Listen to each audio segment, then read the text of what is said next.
नमस्कार, मैं हूं स्नेहलता शुक्ला और बुलेटिन दोपहर की शुरुआत बड़ी खबर के साथ। लखनऊ, वाराणसी, गोरखपुर में मेयर का चुनाव, सुबह सपा भी लड़ेगी, ये बड़ी खबर है। ओम प्रकाश राजभर कल जारी करेंगे उम्मीदवारों की पहली सूची। कल सुबह 10 बजे जारी करेंगे उम्मीदवारों की पहली सूची। दूसरे दलों के कई नेता भी सुबह सपा में शामिल हो सकते हैं और लखनऊ में कश्यप बिरादरी से प्रत्याशी उतारने की तैयारी की खबर मिल रही है। तो देखिए, पूर्वांचल और अवध में लखनऊ 3 मंडल में सुबह सपा के कैंडिडेट भी मैदान में होंगे। मेयर की लड़ाई में लखनऊ, वाराणसी, लखनऊ और गोरखपुर। हमारे साथ में इस समय सुभाषपा अध्यक्ष ओम प्रकाश राजभर जी हैं। राजभर जी, पहली सूची आप जारी करने वाले हैं 12 तारीख को, तो कितने लोगों के नाम लगभग आएंगे, पहले तो ये बताएं।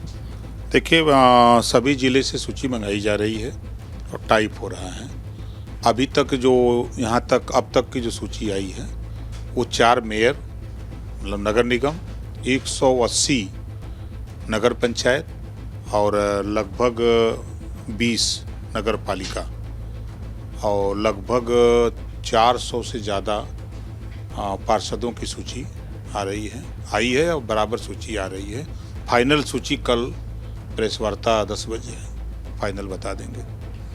जो महापौर की जब हम बात करते हैं तो कहाँ पर अपने लड़ाने जा रहे हैं आप उम्मीदवार?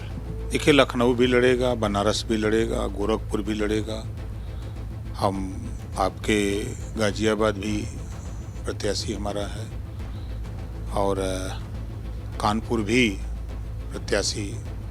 फाइनल सूची शाम तक देर रात तक आ जाएगी, क्योंकि हर जिले में इसकी बैठक हो गई है, वहाँ सूची बन करके कार्यालय पर आ रही है, टाइप हो रहा है। अभी 17 नगर निगम पे लड़ेंगे या कुछ छोड़ेंगे महापौर के? नहीं, सब पे नहीं लड़ पाएंगे, कुछ तो छूटेगा ही, क्योंकि सब जगह हम प्रत्याशी नहीं है हमारे पास और जहाँ जहाँ हैं वहीं लड़ेंगे।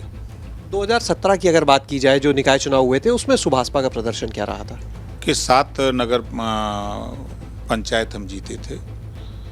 सतवंती गुप्ता लार से हम जीते थे, हम मनियर जीते थे, हम रसड़ा 89 वोट से हार गए थे।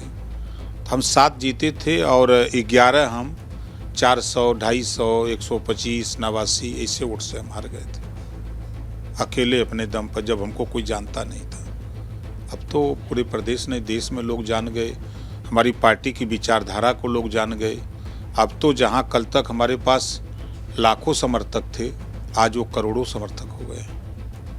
अगर बात की जाए तो निकाय चुनाव में अकेले जाएंगे मैदान में या किसी को साथ भी लेके चलेंगे? नहीं, अकेले अपने दम पर। स्थानीय निकाय चुनाव पार्टी ने फैसला किया कि अकेले अपने दम पर लड़ेंगे।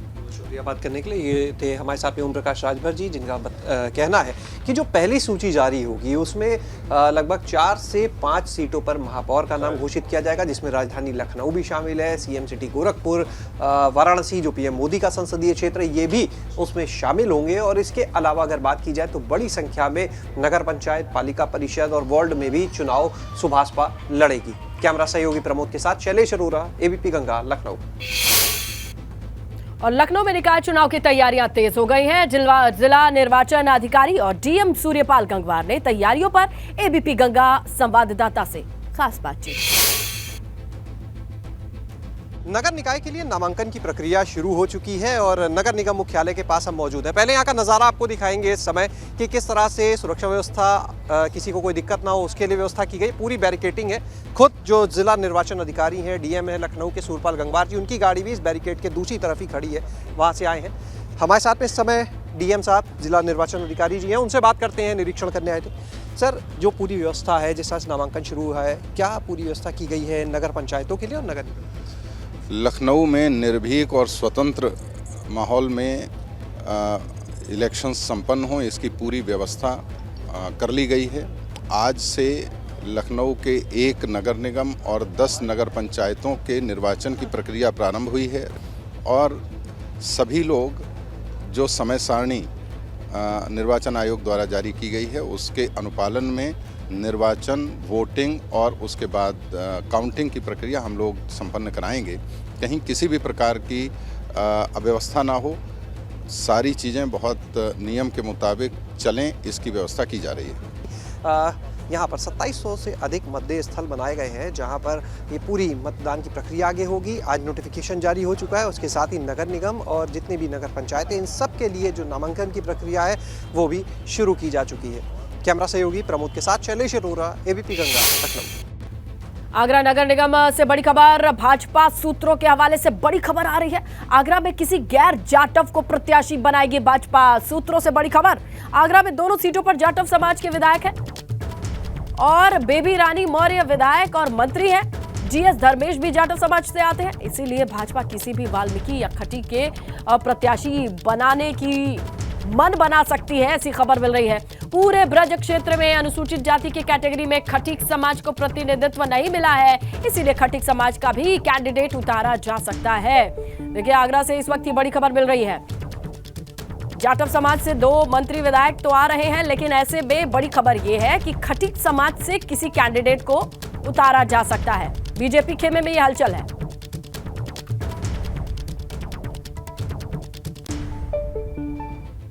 नगरीय निकाय चुनाव के मद्देनजर आज से नामांकन की प्रक्रिया शुरू हो रही है। निगम दफ्तर में बैरिकेडिंग की गई है, वहीं बड़ा सा बोर्ड लगाया गया है जिसमें किसी भी किस कक्ष में कौन से वार्ड के प्रत्याशी नामांकन करेंगे ये देखा जा रहा है। सुरक्षा के तगड़े इंतजाम किए गए हैं। शहर की सरकार चुनने का समय आ चुका है, प्रक्रिया की शुरुआत हो चुकी है और आज से फर्स्ट फेज में जिस 9 मंडलों के 37 जिलों में जहां नगरीय निकाय चुनाव के नामांकन की प्रक्रिया शुरू हो रही है, उसमें से आगरा नगर निगम भी एक है। और आप देख सकते हैं कि नगर निगम के बाहर पूरी तरह से बैरिकेडिंग कर दी गई है, चूँकि आज से जो नगर निगम जो मेयर पद के जो प्रत्याशी हैं, इसके साथ ही जो 100 जो वार्ड हैं उसमें जो पार्षद प्रत्याशी हैं, उनका जो नामांकन प्रक्रिया है उसकी शुरुआत आज से होनी है। इसलिए आप देख सकते हैं कि नगर निगम के बाहर किस तरह से बैरिकेडिंग कर दी गई है और 11 बजे से लेकर 3 बजे तक ये नामांकन प्रक्रिया की शुरुआत आज से शुरू होनी है। 17 तारीख तक नामांकन होंगे, 18 तारीख को नामांकन पत्रों की जांच होगी और 20 तारीख को नामांकन पत्रों की वापसी का दिन तय किया गया। तो कुल मिला के ये नॉमिनेशन की जो प्रक्रिया है वो शुरुआत हो चुकी है। तमाम कानूनी अड़चनों और खासकर ओबीसी आरक्षण को लेकर ये मामला कोर्ट तक पहुंचा, आयोग गठित हुआ और उसके बाद अब ये चीज़ें तेज़ी से आगे बढ़ रही हैं। देखिए, कहाँ किस तरह से नॉमिनेशन होना है, किस वार्ड का, इसके लिए बाकायदा बोर्ड लगाया गया है और उसमें प्रॉपर चीज़ों को डिफ़ाइन किया गया है कि किस वार्ड संख्या से लेकर किस वार्ड तक के लिए कौन रिटर्निंग ऑफिसर है, कोई कौन सहायक रिटर्निंग ऑफिसर है। इसके लिए बाकायदा एक प्रॉपर बोर्ड यहाँ लगाया गया है। सुरक्षा के कड़े इंतज़ाम किए गए हैं। नगर निगम परिसर की प्रॉपर चेकिंग की जा रही है। और आगरा नगर निगम की बात की जाए तो आगरा में भारतीय जनता पार्टी का जब से नगर निगम आगरा अस्तित्व में आया है तब से ही बीजेपी का कब्जा है। हर बार आरक्षण की वजह से या राजनीतिक समीकरणों की वजह से भले ही मेयर चेंज हो जाता है, लेकिन 1989 में पहली बार आगरा नगर निगम नगरीय निकाय हुआ और तब से बीजेपी का लगातार कब्जा है। लेकिन इस बार समाजवादी पार्टी हो या बसपा, दोनों मजबूती से चुनाव लड़ने की बात कर रही हैं। और अब देखना ये है कि तमाम जो सियासी दल हैं वो कब तक अपने उम्मीदवारों का ऐलान करते हैं, क्योंकि नॉमिनेशन की जो प्रक्रिया है उसकी शुरुआत आज से हो चुकी है। आगरा से नितिन उपाध्याय, एबीपी गंगा।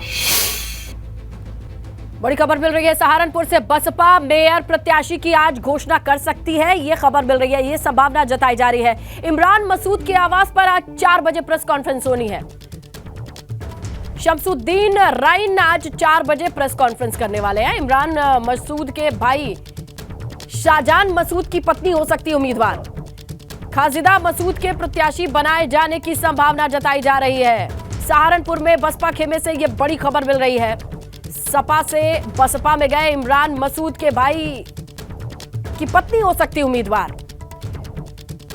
मुकेश गुप्ता हमारे सहयोगी ज्यादा जानकारी के साथ फोन लाइन पर जुड़े हैं। जी मुकेश, बताएं किस तरीके से ये पक्की खबर बताई जा रही है, क्या 4 बजे प्रेस कॉन्फ्रेंस की? जी बिल्कुल, ये 4:30 बजे प्रेस कॉन्फ्रेंस रखी गई है इमरान मसूद के यहाँ पर। पहले 4 बजे का समय था, 4:30 किया गया है और शमसुद्दीन भाई इसमें जो है यहाँ इसमें हिस्सा लेंगे और वही यहाँ पर घोषणा करेंगे आज प्रत्याशी की, सस्ता प्रत्याशी की। और सबसे बड़ी बात जो है इसमें निकल कर आ रही है कि ये इमरान मसूद के परिवार से ही जो है प्रत्याशी घोषित किया जा रहा है। और जो खतीजा मसूद हैं ये चचेरे भाई हैं इनके, शाहजान मसूद जो MP रशीद मसूद थे उनके पुत्र। उनके पुत्र वधू हैं ये खदीजा मसूद, और पहली बार ये नाम निकल कर यहाँ पर आया है कि राजनीति में पहली बार इनके परिवार से कोई महिला जो है चुनाव मैदान में उतरने जा रही है। जी, तो बिल्कुल कुल मिलाकर के इमरान मसूद के कैंडिडेट के तौर पे ही देखा जाएगा इन्हें। बिल्कुल जी, इमरान मसूद के कैंडिडेट तौर पे देखा जाएगा, क्योंकि यहाँ पर दूसरे जो संभावना थी, यहाँ सांसद हैं हाजी फजलुर रहमान, पहले संभावना जता रही थी कि उनके पुत्र जो है चुनाव मैदान में उतर सकते थे, लेकिन कल जो है बहन जी का आशीर्वाद, दिलचस्प मुकाबला होगा जहां पर बसपा की ओर से एक ऐसी कैंडिडेट होंगी जो इमरान मसूद की होंगी, और ऐसे में समाजवादी पार्टी से कैंडिडेट कौन होगा, लड़ाई दिलचस्प। शुक्रिया आपका जानकारी के लिए। गाजियाबाद से खबर है, नगर निगम चुनाव को लेकर कार्यकर्ताओं की धड़कनें तेज हो गई हैं। दूसरे चरण के चुनाव के लिए 17 अप्रैल से नामांकन होने हैं, लिहाजा कार्यकर्ता इन दिनों अपना परिचय पत्र देने के लिए जनप्रतिनिधियों के पास भी पहुंच रहे हैं। विधायक अतुल गर्ग परिचय पत्र लेकर जानकारी ले रहे हैं। विधायक जी, इस समय जो बायोडाटा की बात करें तो लाइन लगी हुई है काफी, तो किस तरह से आप इन बायोडाटा को देख रहे हैं, क्योंकि लाइन काफी लंबी बन जाती है, कार्यकर्ता बहुत है और टिकट एक को मिलना, अगर पार्षद की बात की जाए तो, अगर उसके क्षेत्र की बात की जाए तो। ऐसा है कि इस समय मोदी जी, योगी जी के नेतृत्व में जब से भारत ने अंगड़ाई ली है, तो लोगों का घर घर में ये विश्वास हो गया है कि भारतीय जनता पार्टी एक लोकतांत्रिक पार्टी है, और ये इसके अंदर किसी पारिवारिक पृष्ठभूमि की जरूरत नहीं है। कोई भी कार्यकर्ता, कोई भी सामान्य व्यक्ति जो सेवा करना चाहता है, हर एक को इसमें आगे बढ़ के सेवा करने का अवसर मिल सकता है। उस नाते से बहुत उत्साह के साथ बहुत सारे लोग इस सामाजिक सेवा के क्षेत्र में आना चाहते हैं, राजनीति के माध्यम से, राजनीतिक पार्टी से जोड़ने के माध्यम से। तो ये बहुत खुशी का उत्साहवर्धक माहौल है कि लोग इतना आ रहे हैं, और सच पूछो तो भाजपा के अलावा और किसी पार्टी के कार्यालय पर कहीं कोई आ जा नहीं रहा है। विधायक जी, ये बताइए कि काफी लंबी लाइन होती है अगर कार्यकर्ताओं की बात की जाए तो, और आज जो वार्ड की जाए, एक वार्ड में 100 बायोडाटा, तो उन्हें छाटेंगे कैसे आप, किस तरह से उसमें आप कैलकुलेशन करेंगे, क्योंकि लगातार लाइन लंबी है और कार्यकर्ताओं को सबको खुश करना है। पहली बात तो 100 बायोडाटा नहीं है, 3, 4, 5, 10 तक है, इससे ज़्यादा कोई नहीं। अब देखना ये होगा कि किस तरह से छन छन कर ये नाम निकालेंगे और टिकट का वितरण किस तरह से करेंगे। गाजियाबाद से एबीपी गंगा के लिए मैं शक्ति सिंह। निकाय चुनाव से पहले राष्ट्रीय लोकदल को बड़ा झटका, चुनाव आयोग ने राज्य स्तरीय पार्टी का दर्जा छीन लिया है। अब आरएलडी के पास हैंडपंप का सिंबल नहीं रह जाएगा, बड़ी खबर। इस मामले पर आरएलडी के राष्ट्रीय संगठन महासचिव त्रिलोक त्यागी ने कहा कि चुनाव आयोग को यह समझना चाहिए कि हमें कुल 33 सीटें पर हमने लड़ाई लड़ी थी, ऐसे में हमारा वोट प्रतिशत बेहतर है, लेकिन चुनाव आयोग ने सुना ही नहीं।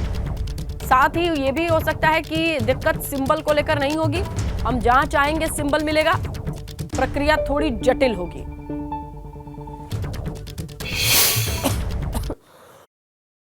केंद्रीय चुनाव आयोग ने राष्ट्रीय लोकदल को उत्तर प्रदेश की राज्य की पार्टी के तौर पे बाहर कर दिया है। इस वक्त हमारे साथ बातचीत के लिए मौजूद हैं आरएलडी के संगठन महासचिव त्रिलोक त्यागी जी। सर, आगे चुनौतियां बहुत बढ़ गई आप लोगों के लिए, क्योंकि निकाय चुनाव है और सिंबल को लेकर सबसे ज़्यादा मुश्किल होगी। देखिए, ऐसा है, सिंबल तो हमारा नल का अलॉट है, वो हमारे पास ही रहेगा, सिंबल में कोई प्रॉब्लम नहीं है। प्रॉब्लम ये है कि हम लोग केवल 33 सीट लड़े थे, 33 में हमने 3% के करीब वोट लिया है। अगर हम 400 लड़ते तो हमारी वोट तो 20-25% जाती।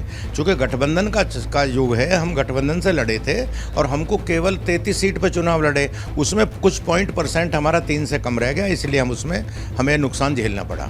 लेकिन कई संविधान विशेषज्ञ बता रहे हैं कि अब जो आपका सिंबल है हैंडपंप, यानी कि वो अब फ्री हो चुका है, उससे अब कोई भी क्लेम कर सकता है, तो आगे किस तरीके से आप लोग करेंगे? नहीं, देखिए, उसमें कोई क्लेम नहीं कर सकता। अगर हम लड़ेंगे तो किसी को नहीं मिल सकता। अगर चुनाव आरएलडी लड़ेगा और मैं चुनाव आयोग को लिखूंगा कि हम चुनाव लड़ रहे हैं उत्तर प्रदेश का, तो उत्तर प्रदेश फिर किसी को नहीं मिलेगा। अगर हम नहीं लड़ेंगे तो कोई दावा कर सकता है, जब हम चुनाव लड़ेंगे राजनीति में तो फिर उसमें कोई दूसरे को प्राप्त नहीं होगा। इसमें टेक्निकल जानकारी ये भी आ रही है, जिस तरीके से निकाय चुनाव है, अगर आप सपोज दैट मेरठ नगर निगम का चुनाव लड़ते हैं तो गाजियाबाद से भी कोई दूसरा क्लेम कर सकता है, अगर आप गाजियाबाद नहीं लड़ते हैं तो? नहीं, ऐसा है, देखिए, वो तो कर सकता है क्लेम, पर सवाल ये बात है कि हैंडपंप तो लोकदल के लिए रिजर्व है ही, पूरे देश में रिजर्व है। अगर अभी मैं एक चुनाव आयोग को चिट्ठी लिखूँ कर्नाटक में आरएलडी चुनाव लड़ रही है तो सबसे पहले आरएलडी के ही लिए नल का रिजर्वेशन रहेगा, वो कायदा कानून है। हाँ इतनी बात है, सिर्फ उसमें एक फ़र्क है जो लोगों को नहीं मालूम है, उसमें तरह तरह की जो लोग राय दे रहे हैं। अगर हम रिकॉग्नाइज पार्टी हैं तो उसमें सिर्फ प्रस्तावक 1-2 होते हैं, और जब पार्टी रिकॉग्नाइज नहीं रहती है तो उसमें 10 प्रस्तावक होते हैं। नल हमारा है, आरएलडी के पास रहेगा, बस सिर्फ प्रस्तावक उसमें 10 होंगे, बस ये एक सवाल है। कोई नुकसान होगा आपको जिस तरीके से स्टेट पार्टी कोई नुकसान इतना है, बस मैंने बताया कि नॉमिनेशन में थोड़ी सी प्रक्रिया जटिल हो गई है, बस ये एक नुकसान है। शुक्रिया। हमसे बातचीत करेंगे त्रिलोक त्यागी, जो कि कह रहे हैं कि जिस तरीके से राज्य स्तरीय पार्टी का दर्जा छीना गया आरएलडी से, उसको लेकर उन्होंने अपनी बात रखी और साफ तौर पे कहा कि अगले 2 से 3 दिनों में तस्वीरें साफ हो जाएगी कि आरएलडी कहां चुनाव लड़ेगी। कैमरा रोहित के साथ अविनाश तिवारी, एबीपी गंगा, दिल्ली।